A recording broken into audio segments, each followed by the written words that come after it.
অনেক তো রান্না বান্না করলাম, এখন একটু বিরতি নিয়ে এখন একটা বড়ইয়ের ভর্তার রেসিপি নিয়ে আসলাম, একদম ছোটোখাটো, যাই হোক।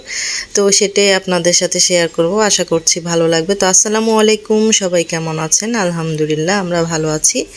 তো শুরু করে দেই ভর্তার রেসিপিটা।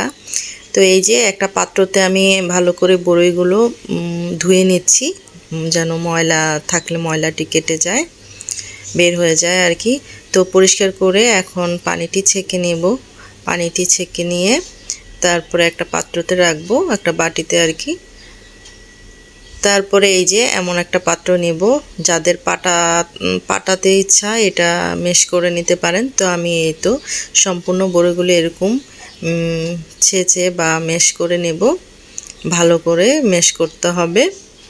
মেশ করে নেওয়ার পরে এখানে আমি কাঁচামরিচও অ্যাড করব, মানে এই ভর্তাটা কাঁচামরিচ দিয়ে করব। তো কাঁচামরিচও এটার সাথে মেশ করতে হবে। তো এই তো আমি কাঁচামরিচও মেশ করে নিচ্ছি। তারপরে ধনিয়া পাতাগুলিও একইভাবে একই প্রসেসে মেশ করে নিচ্ছি। তো এইভাবে আমি সবগুলো মেশ করা হয়ে গেলে আমি এই তো এখানে আমি এটার সাথে তেঁতুল অ্যাড করব। তেঁতুলটাকে আপনার সরিষার তেল দিয়ে একটু মেখে নিচ্ছি। মেখে এখন ভর্তাটার সাথে দিয়ে দেব। দিয়ে তারপরে এই কাঁচামরিচ ম্যাশ করা, তারপরে হচ্ছে ধনিয়া পাতা সম্পূর্ণগুলো অ্যাড করব।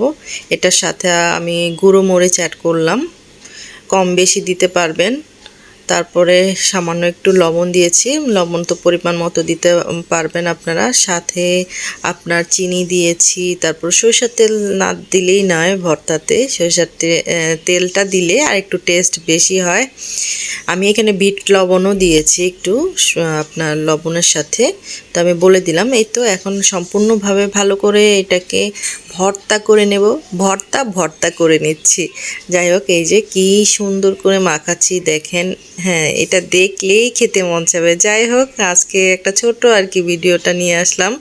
আমার ভিডিওগুলো কেমন লাগে অবশ্যই কমেন্ট করে জানাতে পারেন। আপনাদের কোনো রেসিপি যদি দেখতে চান আমাকে অবশ্যই কমেন্ট করবেন। তো এই তো ভর্তাটা দেখেন কি সুন্দর করে মাখলাম, এখন খেয়ে নেব।